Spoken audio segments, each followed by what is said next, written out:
we are going to the man who talks football even more than we do for a living. You got to love it when he gets to host NFL Network's Up to the Minute Live, 4 o'clock Eastern Time. Follow him on Twitter at Andrew Siciliano. Andrew Siciliano with us. So I got to start with our hometown Jets. Is it time for Bryce Petty? Is everybody ready for Petty? I'm ready to see him, guys, and thanks for having me on. I don't think that we are.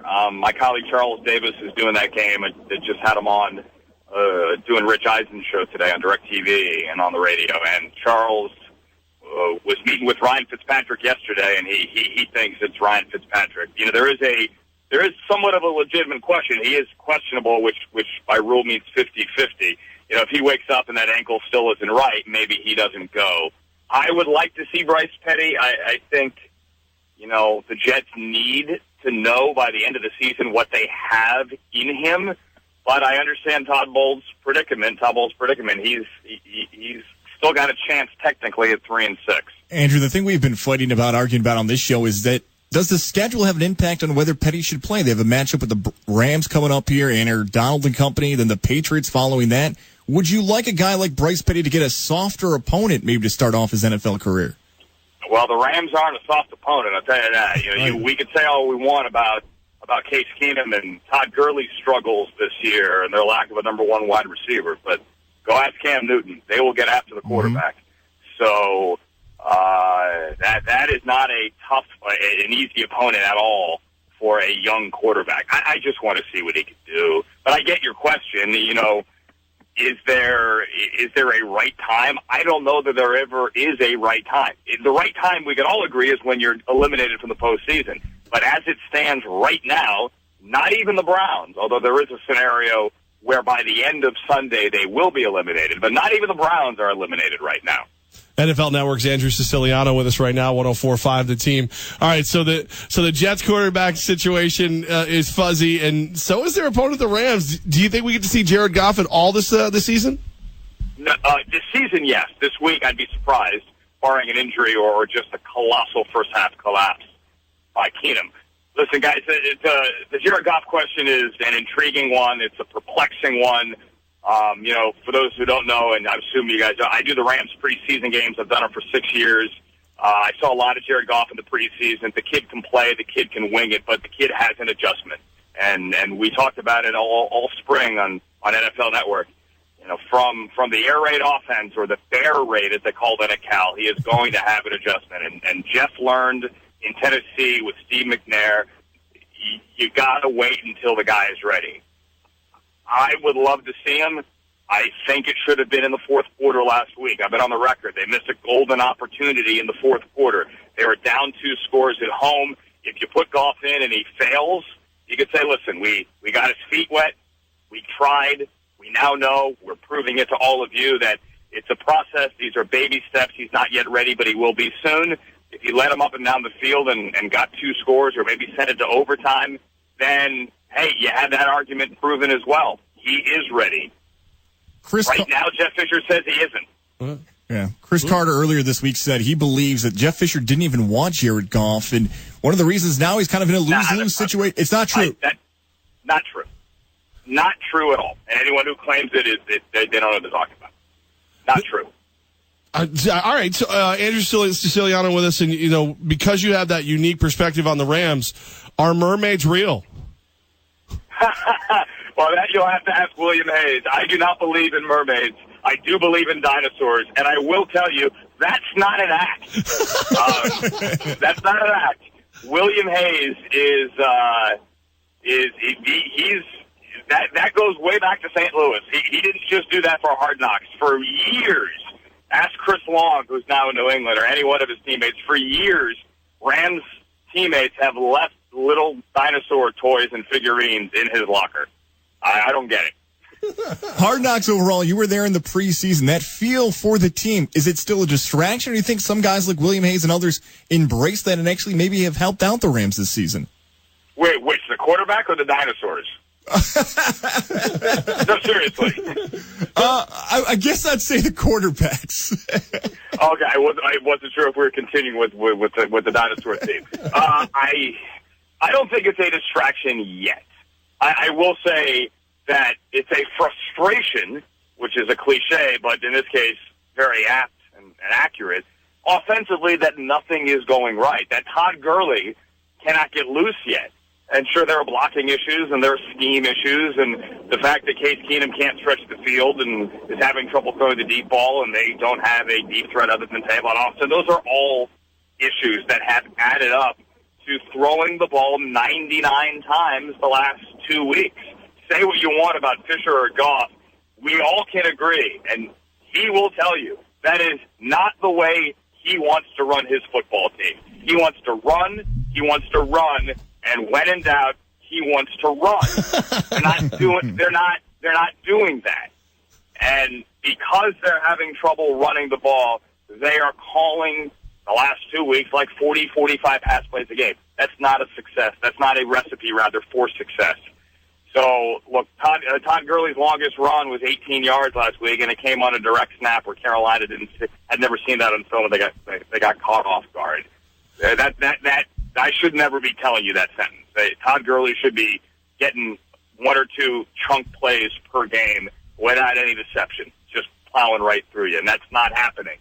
So that's why I think the deeper issue here is Fisher. It's more than just the quarterback. You put Jared Goff in when they're not running the football either, and I don't know how much would change then.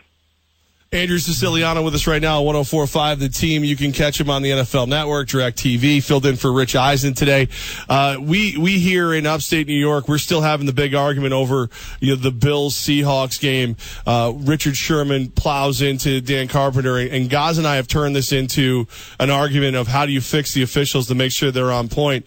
I think it's time for full-time officials. He thinks I'm crazy. Where do you stand? I think you're crazy. Although I take it back. I don't think you're crazy because I understand the argument. I just disagree with the argument. You're not crazy to believe in the argument. I just don't know how much it would help. And listen, guys all have other jobs. Not everyone is like Gene Steratore refereeing every night college basketball or doing other things like that. But these guys all have day jobs. I don't know how watching film or doing whatever a full-time official would do Monday through Saturday, I don't know how that would help those officials determine whether or not Rashad Perryman had the ball slip through his arms and hit the ground last night, which I think the ball hit the ground. I don't know how being a full-time official and being paid a little bit more and being asked to look at more film would help you make a snap judgment on pass interference or help you identify a blatant hold. I just don't see how practicing, which I know is counterintuitive because practicing anything logically should help you do it better and make you better at it. But I don't know that this is the case. I mean, do you really think it would help someone see whether or not Richard Sherman pulled down Julio Jones' arm? I guess in my vision of it, Andrew, I have them not only watching the film, but maybe actually, calling penalties during practice, being just a little more present, just a little less distracted.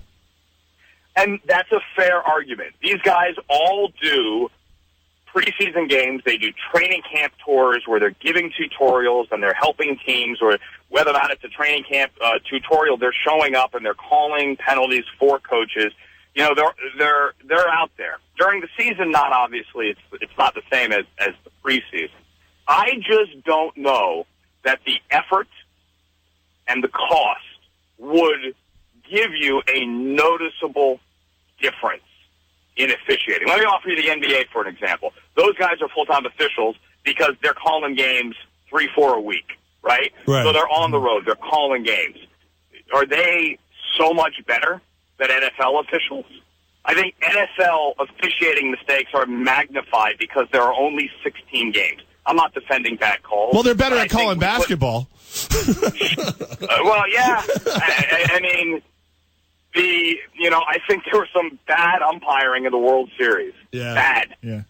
Bad umpiring in the World Series. Those guys were calling games every night. I don't know that it's going to make that much of a difference. That's a very well thought out, well spoken answer. You know why Andrew did that? Because he's a Syracuse grad. He's a Syracuse guy like me. He roots for the Orange. So I'm going to ask you a question. Andrew, this guy's more orange than Trump. I'm just telling you. I'm a Central New York guy. So, what do you think about Dino Babers? I know we're shifting to college now, but Dino Babers, the new head coach of the Syracuse Orange football program, that speech he gave in the locker room went viral. As a Syracuse alum like yourself, your thoughts on Dino Babers? That speech was awesome. I watched it 100 times, or maybe 4. But I do think it is, and he has them going in the right direction. It takes time, and I know SU fans are sick of the whole takes time thing. This is not Greg Robinson. This is someone who is forward-thinking and who is bringing an offense that obviously now everyone else in college football is running some kind of system in which you're chucking it 50 times a game and trying to use tempo. I think it will work. I think they are already reaping the benefits. I would have loved if Eric Dungey hadn't been smashed like the way he was last week, and they maybe would have been a little bit more competitive against Clemson. But I am bullish on Dino Babers and bullish on SU football moving forward. Andrew, before we let you go, I saw you at an interview with Steve Smith Sr. Am I crazy, or does that guy need to host his own financial show? Steve Smith Sr. is one of my favorite humans. I love that guy, not just favorite players. And he is as real as he appears to be. That is him. And, you know, he told a story about his old man last night, an old man working in a warehouse, and his mom supporting he and his family on $12,000, he and his siblings. And he wasn't doing that just for the cameras. That's really who he is, and that's what drives him to, at 37 years old and 5'9" and a half, to still be as good as he is and be 3 catches away from 1,000 in his career. He is the guy that, while playing at a junior college in L.A. here at Santa Monica City College on Pico, worked the drive-through window at the Pizza Hut Taco Bell drive-through down the street because he was like all of us, student athletes or students working their way through school. He's still that guy in so many ways, and I love that guy, and it's a little bit of a man crush because, well, I mean, we all have them. He's got a dark side as well. You know, he could flip on you at a moment's notice. But I also love him on social media where he took a stand against Josh Brown as well. And obviously Josh Brown has issues. That's a deep dive. I'm not trying to open up that Pandora's box here. But Steve Smith, both on the field, off the field, socially, so many reasons to like him.